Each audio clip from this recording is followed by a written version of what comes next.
Fleet Commander Zraak stood on the observation deck of the Hegemony warship Eternal Dominance, his forearms crossed behind his back as he gazed out at the stars. The battle had been costly. Debris from coalition vessels still drifted through space, glinting in the light of the nearby sun. But the Hegemony vessels hadn't escaped unscathed either. 3 cycles of repairs, and still his flagship limped through space like a wounded predator. Commander Officer Zraak approached, mandibles clicking nervously. The human prisoner requests additional supplies for the medical bay. Again. Zraak's dorsal spines flattened in annoyance. What does she want now? Something called antiseptic, sir. And thread. Regular thread. Not medical bonding gel. The commander turned his massive head toward the viewport, watching as repair drones swarmed around a damaged cruiser. And I suppose she gave you another lecture about how we're all going to die from something microscopic, she said, and I quote, "I can't keep patching up your soldiers with the equivalent of stone knives and bearskins." I don't know what bearskins are, sir. Neither do I, Zraak rumbled. But I'm beginning to think taking Dr. Eleanor Parker prisoner was more trouble than it's worth. The human female had been captured during a raid on a frontier medical outpost. At first, Zraak had dismissed her as useless, a fragile pink-skinned creature barely reaching his thorax in height. The plan had been simple: extract tactical information, then dispose of her. The coalition of aligned systems had been pushing back Hegemony forces for months, and any intelligence was valuable. But then the impossible happened during the journey back to Hegemony space. Their chief medical officer, Grath, had been caught in an unexpected radiation burst when the hyperdrive malfunctioned. The human "call me Elle or I won't answer," she had insisted, somehow saved his life using techniques no Hegemony physician had ever seen. What began as grudging tolerance evolved into something more complex. The war with the coalition had dragged on for 7 years now, a bloody stalemate across 17 star systems. Resources were stretched thin, and casualties mounted daily. "Fine," Zraak finally answered. "Give her what she needs. But remind her that her comfortable position is contingent on results." Officer Zraak's antennae twitched. "Sir, with all due respect, I don't think she sees her position as comfortable, and she's quite aware of her value." Zraak chittered, the Hegemony equivalent of a dark chuckle. "Indeed. That's what worries me. 3 cycles earlier, the raid on Outpost Mercy had gone precisely according to plan. Almost." Commander Zraak watched from the command shuttle as his assault teams breached the human medical station's defenses. Explosions ripped through the station's communication array. Perfect. No distress calls would reach coalition forces. "Sir, we've secured the West Wing," Lieutenant Kresh reported through the comm. 8 human prisoners. Minimal resistance. Zraak's mandibles clicked with satisfaction. "Any casualties?" 3 of theirs, none of ours. Efficient. The Hegemony High Command wanted intelligence on coalition military movements, and medical stations often possessed valuable data on troop deployments and supply lines. More importantly, they needed to understand how human combat medics were saving soldiers who, by all Hegemony medical knowledge, should be dying on the battlefield. When Zraak finally disembarked to inspect the captured facility, he found the humans kneeling in the central atrium, hands secured behind their backs. Most showed the expected reactions: fear, anger, defiance. Except one. A female with short auburn hair and piercing green eyes watched him with clinical detachment. No fear, no rage, just observation. Her white uniform was spattered with blue Hegemony blood. "You," Zraak pointed at her with his lower right arm. "Step forward." She rose smoothly and approached. "Dr. Eleanor Parker, Chief Medical Officer, Coalition Frontier Services." "You don't seem afraid, human." "I've got 4 patients back there who need immediate attention," she responded, nodding toward a sealed door, "including one of yours. Fear isn't productive right now." Zraak's inner eyelids flicked with surprise. You treated my soldier? That's what doctors do. We treat the wounded, regardless of species or allegiance. Later, in the makeshift interrogation chamber aboard his vessel, Zraak found the human equally uncooperative and strangely cooperative at the same time. Troop movements? No idea? I'm a doctor, not a tactical officer, she said, shrugging. But if you're asking about the antibiotic-resistant Proxima fever spreading through your ranks, I might have some insights. Zraak slammed all four hands on the table. How do you know about that? Your soldier had the early symptoms. Distended neck glands, that particular yellow discharge from the spiracles. Classic indicators. And you think your primitive human medicine could address hegemony physiology? Dr. Parker leaned back, a strange expression Zraak would later learn was called smirking crossing her face. Medicine is medicine, Commander. Bodies are just plumbing and electrical systems arranged differently. Their conversation was interrupted when Officer Newlack burst in. Commander, Chief Medical Officer Grath has collapsed. The radiation poisoning has accelerated. Zraak's antennae flattened against his skull. Grath was not just their top physician but his clutch brother.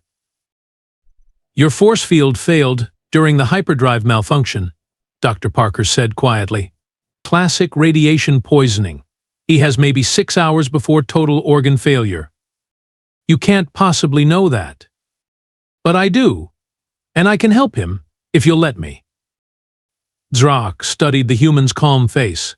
No deception detected. But trusting enemy hands on his brother? Commander, Newlack urged, our medical team says there's nothing they can do. Zraak's mandibles clicked rapidly in agitation before he made the decision that would change everything.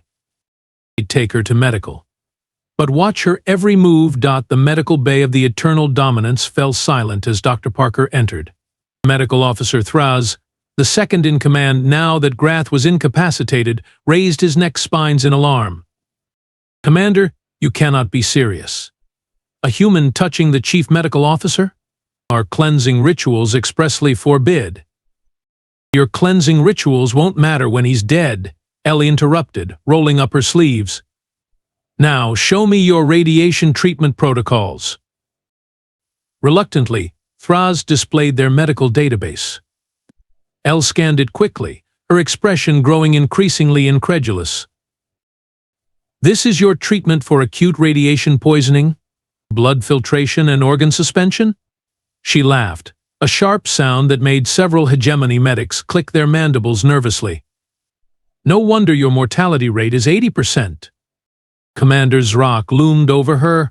If you have better ideas, human, share them now. Otherwise, return to your cell.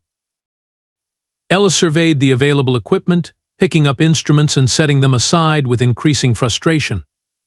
I need bone marrow stimulants, cellular regeneration compounds, and something to boost hematopoiesis. When met with blank stares, she sighed dramatically. Fine, show me your pharmaceutical storage. What followed stunned everyone present. The human rapidly sorted through vials and containers, occasionally sniffing or examining them against the light. She selected 7 different compounds that Hegemony physicians rarely used in combination. This will work as a stem cell stimulant, she muttered, mixing 2 liquids. And this should prevent further cytotoxic cascades, basically the same biochemical pathway as in humans, just with different proteins.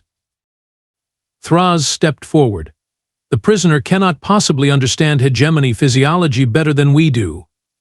Commander, this violates every medical protocol.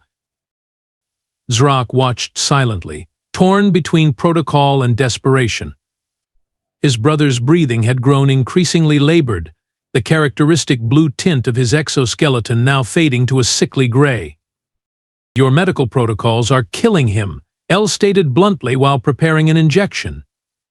You're so worried about ritual contamination that you've missed the basic principles of radiation treatment. The body's going to try to repair itself, but it needs the right support to do it. You will not inject my superior with that concoction, Thraz insisted, stepping between Elle and Grath. Elle locked eyes with Zraak. Your choice, Commander, is archaic superstitions or your brother's life. The medical bay erupted into protests as officers argued among themselves. Some cited ancient taboos against enemy manipulation of their bodies, others pointed to Grath's deteriorating condition. Silence. Zraak thundered. After a tense moment, he nodded to Elle. Proceed. With swift efficiency, Elle administered the injection, then began preparing a second mixture. I need something sharp, something sterile, and something to hold him down. Over the next 4 hours, Elle worked methodically, extracting fluid from Grath's secondary thoracic cavity, injecting compounds into specific glands, and at one point, making a precise incision that horrified the watching medics, but stemmed a dangerous internal hemorrhage. In humans, we call this a modified bone marrow transplant, she explained while working. Except you've got marrow-equivalent tissue in these dorsal nodes that's easier to access. Honestly, your physiology is more radiation-resistant than ours to begin with. Your medical practices just haven't caught up to your biology. By the 6th hour, Grath's color had improved. By the 8th, his vital signs stabilized. When Elle finally stepped back, exhausted but satisfied, Zraak approached her privately. How did you know all this? I was stationed on Proxima B before this posting, she replied, washing blue fluid from her hands. Treated enough Hegemony prisoners to learn your anatomy. Plus, radiation is radiation, regardless of species. 2 days later, when Grath regained consciousness, Zraak made his decision. The human would no longer be classified as a standard prisoner. She was now a medical consultant, with limited privileges and her own quarters adjacent to the medical bay. Consider yourself fortunate, Zraak told her. Not many prisoners receive such accommodation. Elle smiled wryly. Not many prisoners saved the life of the fleet commander's brother. Let's call it a mutually beneficial arrangement. Over the following weeks, Commander Zraak noticed a peculiar transformation taking place aboard the Eternal Dominance.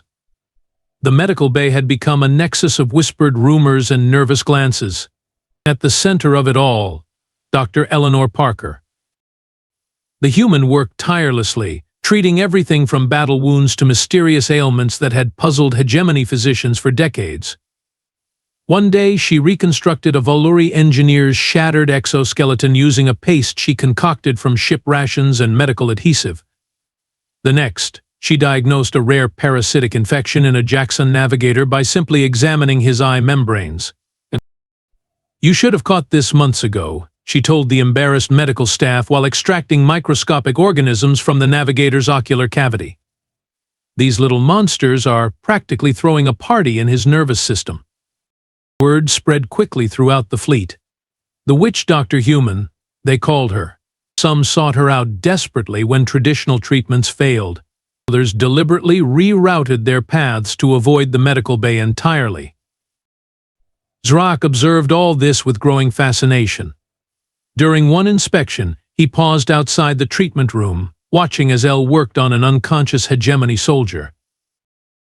You'll be right as rain soon, big guy, she murmured to the unresponsive patient. Though I've never understood that expression. Is wrong rain a thing? Anyway, this neural regenerator your people invented is absolutely brilliant, if completely misused. She patted the machine beside her. Don't worry, old buddy, I'm showing them how to use you properly. The commander remained still, his antennae twitching with curiosity. The human's habit of speaking to unconscious patients and inanimate equipment was profoundly strange. Yet somehow her success rate had climbed to 97%, far exceeding any hegemony medical facility's record. More concerning were other behaviors Zraak had begun to notice. How she casually asked about ship operations while treating engineering staff. How she remembered every detail about patrol schedules from conversations with security personnel. How she would study star charts with unusual intensity whenever they were visible on screens. Fascinating immunological response, she commented during one procedure as Zraak observed. You know, Commander, your species has adapted to interstellar radiation in ways humans might benefit from studying. Where exactly did your people evolve? Which star system? Her questions always seemed medical in nature. Almost always. Later that cycle, Officer Nulak approached Zraak privately.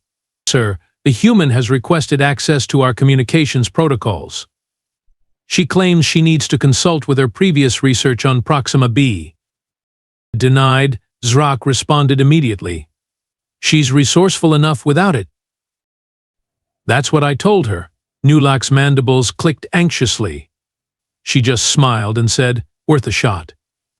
Then she correctly diagnosed my clutch sister's gestational complications without even examining her. Just from how I described the symptoms.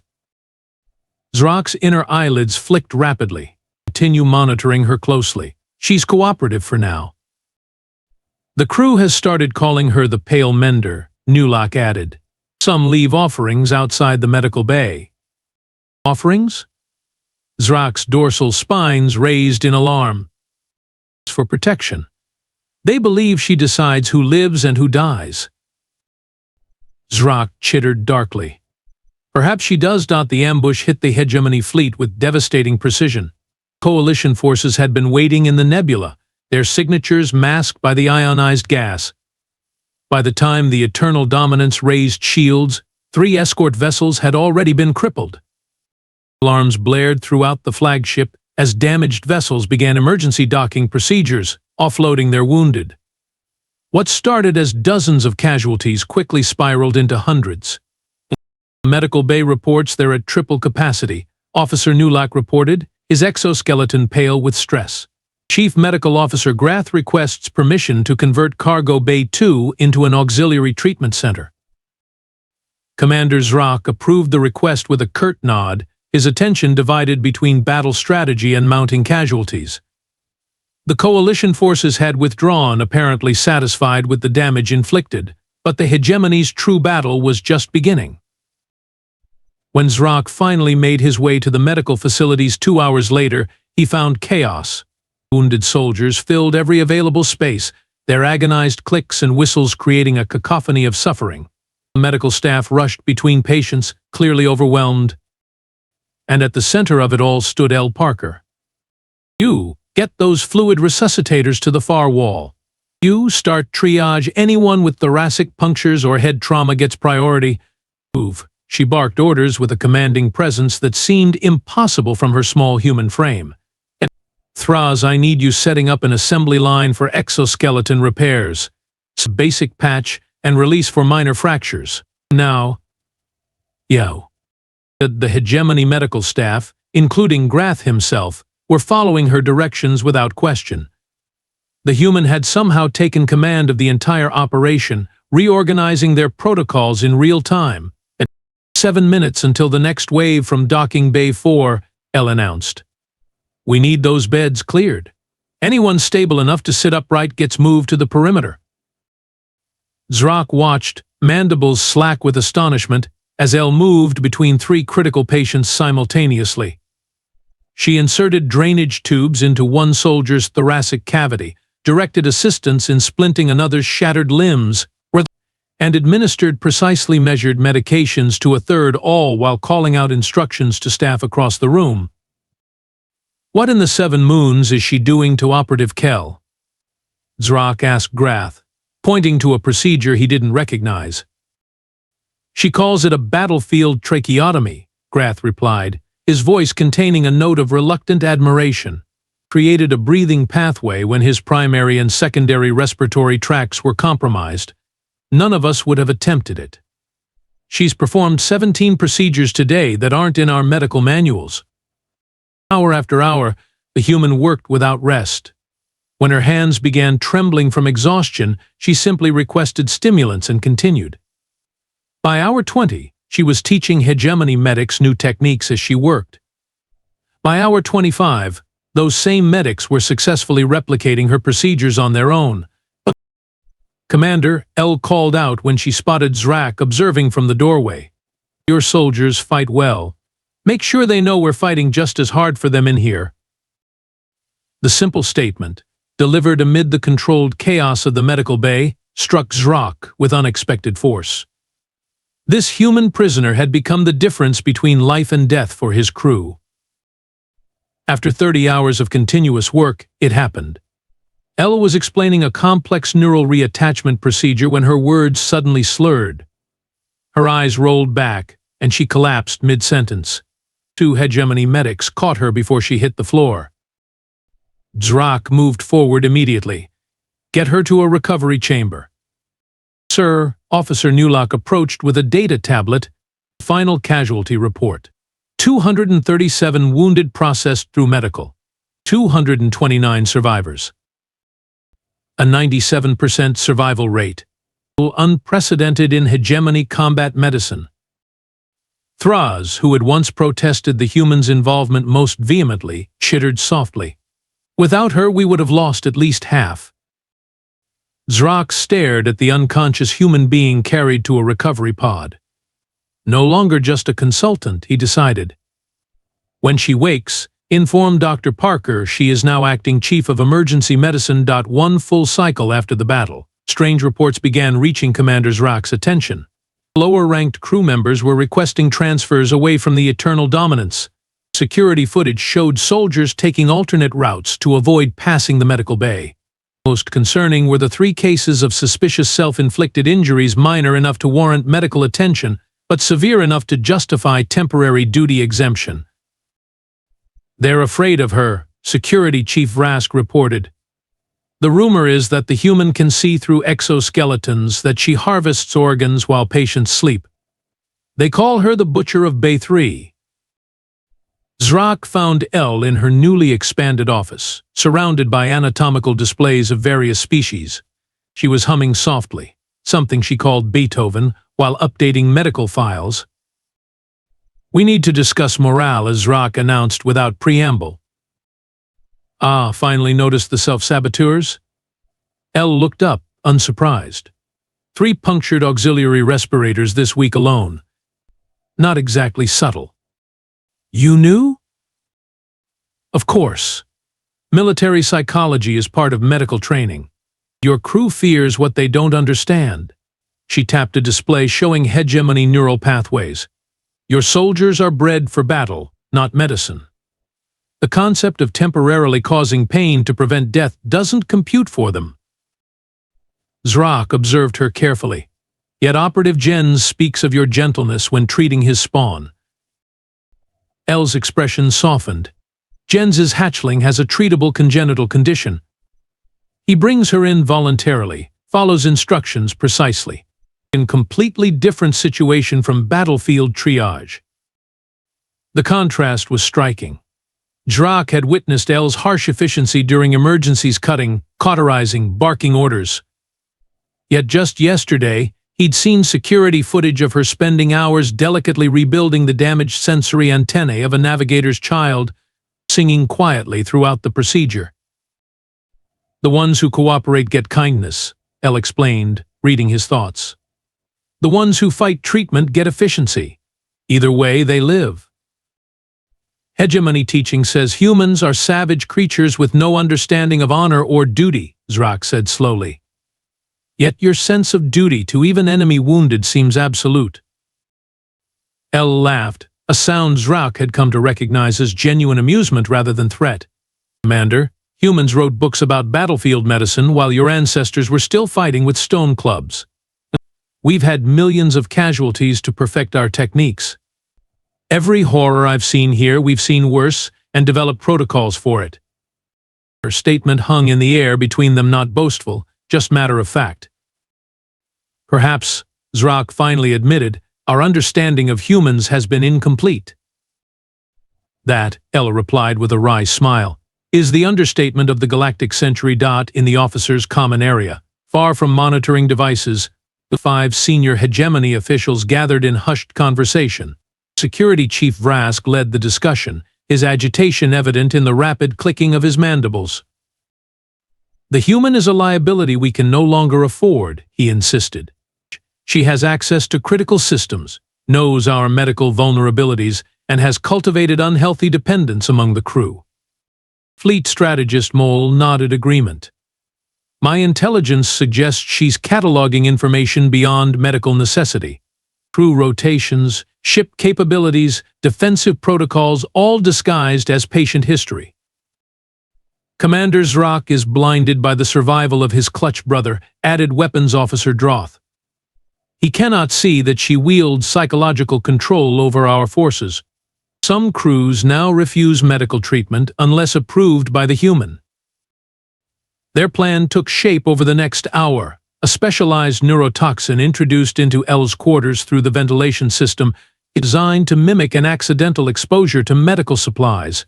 Untraceable. Regrettable. An unfortunate incident. They didn't realize Elle had long anticipated such a move. When Vrask's operative released the colorless gas into her ventilation system that night, the sensors Elle had salvaged from damaged equipment immediately detected the chemical compound. Sealed emergency barriers installed under the pretense of preventing contamination from human microbes activated instantly. Meanwhile, an alert she had quietly programmed into the medical monitoring system pinged directly to Commander Zraak's private terminal. The commander arrived with a security team just as Vrask's operative was attempting to override the sealed door to confirm the human's demise. "Explain yourself, technician." Zraak's voice was deadly quiet. Hours later, after the conspirators had been identified and confined, Zraak found Elle calmly working in the medical bay as if nothing had happened. "You should have reported your suspicions," he said, dorsal spines rigid with controlled anger. Elle shrugged. "Suspicions without proof would have sounded paranoid. Besides, I was curious to see who would actually try to kill me. 5 of my senior officers. All will face execution for treason." Elle looked up sharply. That would be wasteful. They attempted to assassinate a key medical officer during wartime. They attempted to eliminate what they perceived as a threat, based on incomplete information and fear. Elle set down her instruments. "I have a better suggestion." The next morning, the 5 conspirators stood at attention in the medical bay, expressions ranging from defiant to terrified. Elle surveyed them coolly. "Congratulations," she announced. "You've been selected for specialized medical training." Confusion rippled through their ranks as Zraak explained their sentence. 6 months of intensive medical instruction under Dr. Parker's supervision, followed by deployment to frontline medical units. Their expertise in security, weapons, and strategy would be repurposed towards saving lives rather than taking them. "You fear what I know about hegemony weaknesses," Elle told them. "So I'm going to teach you everything I know. Then you won't fear me, you'll be me." Later, Zraak questioned her decision privately. "They tried to kill you. Why show mercy?" "Not mercy," Elle corrected. "Efficiency. They're intelligent, detail-oriented, and now extremely motivated to prove themselves. Besides," she added with a dangerous smile, "having your would-be assassins clean bedpans for a month builds character." Zraak's mandibles twitched in what Elle had come to recognize as amusement. "You humans are more devious than our intelligence suggested." "Commander, you have no idea. The attack came from nowhere. One moment, the Eternal Dominance was conducting routine patrol maneuvers in the Cygnus sector. The next, alarms blared as 3 unmarked vessels materialized from what appeared to be a cloaked jump point. Coalition Phantom-class vessels, Officer Nulak reported, his voice tight. "Special Operations Configuration." Commander Zraak immediately ordered battle stations, but these weren't typical coalition tactics. The vessels deployed no heavy weaponry, instead launching precision strikes against specific systems, communications, primary security nodes, and the brig's containment field. "This isn't an attack," Zraak realized aloud. "It's a rescue operation." The boarding pods attached to the hull like parasites, bypassing standard defense protocols with shocking efficiency. Security footage showed black armored human figures moving through corridors with practiced coordination, neutralizing hegemony guards with non-lethal precision. "They're heading for the prisoner sections," Security Chief Rask reported, "and the medical bay." Zraak felt his primary heart accelerate. They were coming for Dr. Parker. Of course they would. A human medical officer with her skills and knowledge of hegemony physiology would be an intelligence goldmine. He dispatched reinforcements to the medical sector, then headed there himself, determined to prevent her capture or escape. The ship rocked from another calculated strike. Emergency lighting bathed the corridors in eerie blue as Zraak rushed toward the medical bay. He arrived to find chaos, wounded security personnel streaming in from confrontations with the human special forces, and in the center of the main theater, Elle Parker was deep in surgery. Her hands worked with preternatural steadiness despite the alarms and weapons fire. Sub-Commander Leith, Zraak's second-in-command, lay on the table with his thoracic cavity exposed. A direct hit from what appeared to be an electrical discharge weapon had stopped his secondary heart. "Clamp here," Elle instructed a trembling medical assistant. "Harder. He'll bleed out if you don't apply proper pressure." Dr. Parker, Zraak approached, mandibles tight with tension. "The ship is under attack." "No kidding," she replied without looking up, her fingers deep in Leith's chest. "Hand me that neural stimulator. His cardiac rhythm is destabilizing." "They're human special forces. They've come for you." This time she paused, glancing up briefly. "I'm aware. 3 of them are in containment room 2, waiting for me. I told them I'd be there after I finish saving your second-in-command's life." Her hands resumed their work. "Assuming you don't plan to stop me." Before Zraak could respond, the doors hissed open. 3 human operatives in advanced combat gear entered, weapons raised but not firing. Their leader, face obscured by a tactical mask, surveyed the scene. "Dr. Parker, extraction window is closing. We need to move. Now." Elle didn't even look up. "Captain Mercer, your timing is terrible. I'm knuckle deep in a delicate cardiac procedure." "That's a hegemony officer," the human captain stated flatly. "Our mission is to extract you and other human prisoners. Leave the enemy casualties to their own medics." "Their medics aren't trained for this procedure."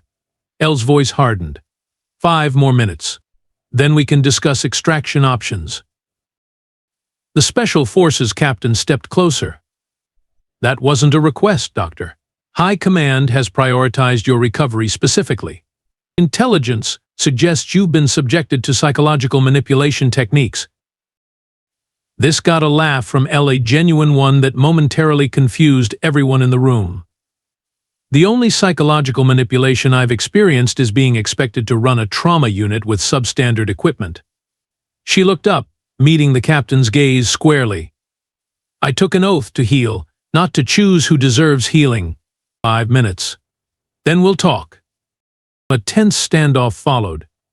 Zraak's security forces had arrived but held position at his signal.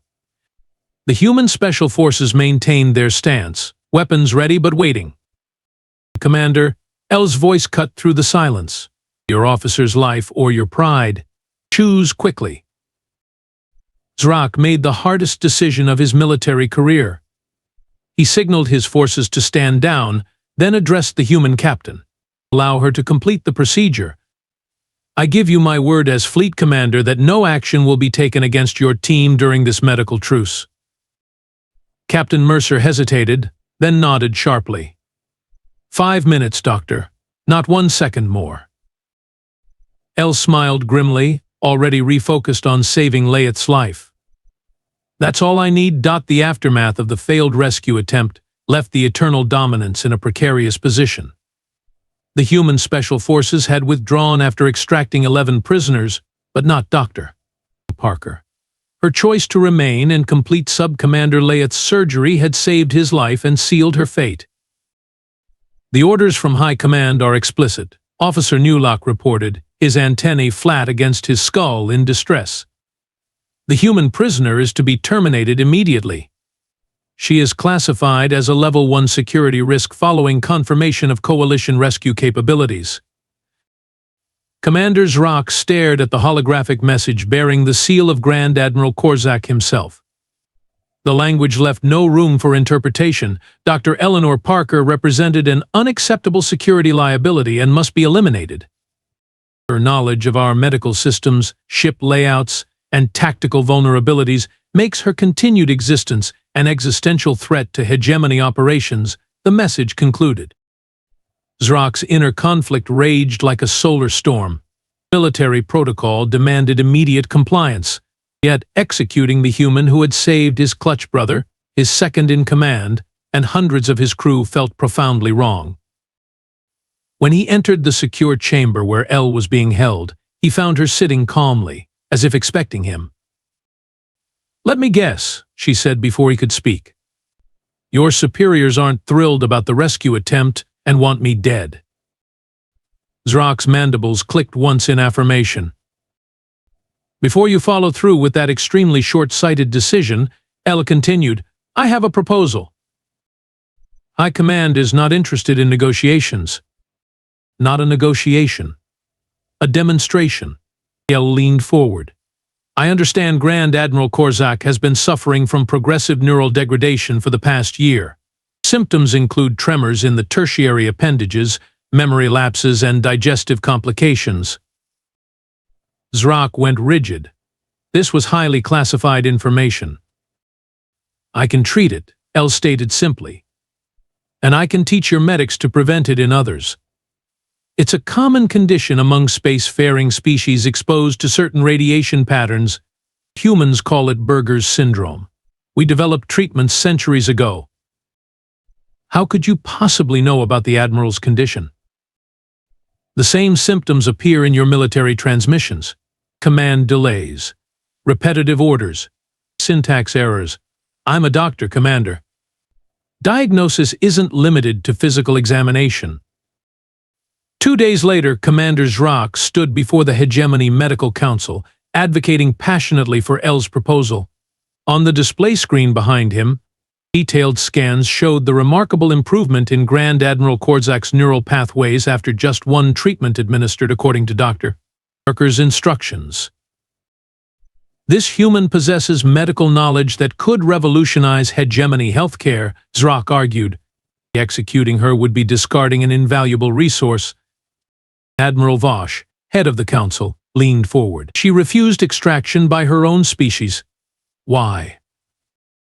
"She claims her oath as a healer transcends political boundaries," Zraak replied, still not entirely understanding this concept himself. "And you believe this oath would prevent her from using her knowledge against us?" "I believe her actions have consistently aligned with her stated principles. She has had numerous opportunities to sabotage our operations or allow our personnel to die. She has chosen healing instead, every time." The council deliberated for hours while Elle waited under guard. Finally, Admiral Vosh delivered their decision. "The prisoner will be granted probationary status for 1 planetary cycle. She will train a selected group of hegemony medics in human techniques, under constant supervision. At the conclusion of this period, her status will be reevaluated." It wasn't victory, but it was survival. For now. "Thank you for advocating for me," Elle told Zraak afterward. "I advocated for the hegemony's best interests," he corrected, though both knew it wasn't entirely true. Of course, Elle smiled slightly. "That's what I meant. The training program progressed with remarkable success." Elle's former would-be assassins had transformed into her most dedicated students, with Security Chief Rask showing particular aptitude for neural regeneration techniques. Most surprising to Zraak was how Elle wove human concepts into her medical instruction. "Ethics aren't separate from treatment," she explained during one session that Zraak observed. "They're fundamental to it. The principle of patient autonomy means even an enemy deserves to understand their treatment options." "Even if they would choose poorly?" asked Rask. "Especially then," Elle countered. "Force applied without understanding creates resistance. This is true in medicine and in diplomacy." These philosophical tangents became more frequent. Slowly, subtly, Elle was reshaping how the hegemony's elite medical corps viewed their role. Patient rights. Informed consent, medical neutrality, concepts previously foreign to hegemony culture were taking root. 8 months into the probationary period, while reviewing historical records for a comparative xenobiology lecture, Elle made a startling discovery. "Commander," she requested Zraak's presence with unusual urgency. "I need you to look at something." In her quarters, she displayed side-by-side translations of the first contact protocols that had preceded the war. The conflict began when hegemony vessels approached human colonies at Proxima Centauri, correct? And humans responded with what your people interpreted as unprovoked attacks. "Yes, your species fired upon our diplomatic envoys without warning or communication," Zraak confirmed. Elle highlighted specific passages in the human transmission. "This isn't a weapons activation alert. It's a medical quarantine notification. Standard procedure when approaching any new biological system." Zraak studied the records. The linguistic matrix showed clear mistranslation. Where humans had requested biocontainment protocols and decontamination procedures, hegemony translators had interpreted weapons containment activation and detonation preparations. "Your people thought we were sterilizing for battle," Elle explained. "We were simply preventing cross-contamination. 7 years of war over a translation error." "Why didn't your government clarify this?" Zraak demanded. "They tried. But by then the hegemony had killed colonists. Humans had destroyed hegemony vessels. Pride and vengeance took over. Classic escalation cycle." Zraak's antennae twitched with growing suspicion. "How do you know this? You're a field medic, not a diplomat." Elle's expression shifted subtly. For the first time, Zraak glimpsed something beyond the competent doctor, something calculating and supremely patient. "I was both, Commander. My capture wasn't accidental. I volunteered for that outpost precisely because it was likely to be raided." "You wanted to be captured?" Zraak's spines raised in shock. "I needed access to hegemony command structure. Traditional diplomacy had failed repeatedly. We needed someone inside who could demonstrate humanity's values rather than just proclaiming them." She gestured to her medical equipment. "Healing is universal. It builds trust when nothing else can." The implications crashed over Zraak like a tactical detonation. The human hadn't just been treating patients, she'd been conducting psychological operations across his entire command. Her medical knowledge had given her access to every level of the ship. Her reputation had spread her influence throughout the fleet. "You could have sabotaged us 100 times, he realized aloud. The neural stimulators, the organ regeneration compounds, even the rescue attempt. Which I knew about 3 days in advance," Elle confirmed. "The Special Forces captain was quite annoyed when I refused extraction. But my mission wasn't complete." "Your mission?" "Peace, Commander, unlikely as it seemed. I've been sending reports through the medical supply requisitions buried in spectroscopic analysis data. My government knows what I've learned. They're prepared to open new diplomatic channels, using the translation error as justification for talks." Zraak stood motionless, processing this revelation. "You've been a peace envoy conducting espionage while saving the lives of those you're spying on." "Humans are complicated," Elle smiled. "It's why we've survived this long. 3 months later, the neutral space station Concordia hosted the first official peace talks between the coalition of aligned systems and the hegemony. At the center of the massive circular table sat Dr. Eleanor Parker, no longer in medical scrubs but in the formal attire of a diplomatic envoy. Commander Zraak, now promoted to admiral following his role in initiating the talks, watched her guide discussions with the same precise confidence she had shown in surgery. The creature his troops had once feared as the Pale Mender or Butcher of Bay 3 was, ironically, the architect of their salvation. The proposed medical exchange program will include 50 hegemony physicians initially, Elle explained to both delegations. Chief Medical Officer Vrask has already implemented human treatment protocols at 17 fleet installations with remarkable success rates. Zraak, once her would-be assassin, now clicked his mandibles in what Elle had taught him was the equivalent of a human nod. The peace process was fragile, built on the foundation of a shared acknowledgement of error. Yet it held promise precisely because it acknowledged imperfection on both sides. On the final day of the preliminary talks, Elle prepared to depart the Eternal Dominance for the last time. Her quarters had been packed, her equipment transferred to her successor. "I suppose I'll have to find a new hobby now that my days of playing alien doctor are over," she remarked to Zraak as they walked toward the shuttle bay. "Though I doubt diplomatic negotiation will be quite as exciting as performing surgery during a firefight." At the airlock, she extended her hand in the human gesture of farewell. Zraak surprised her by taking it in all four of his. "The Hegemony archives contain accounts of 17 species who believed they could conquer humanity," he said. "None succeeded. I now understand why." Elle raised an eyebrow. "Our advanced weaponry?" "No. Your peculiar ability to turn enemies into patients, and patients into allies." He released her hand.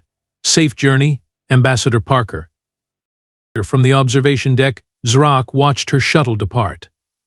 Behind him stood the first class of Hegemony medics, fully trained in human techniques and ethics, a legacy more powerful than any weapon the war had produced.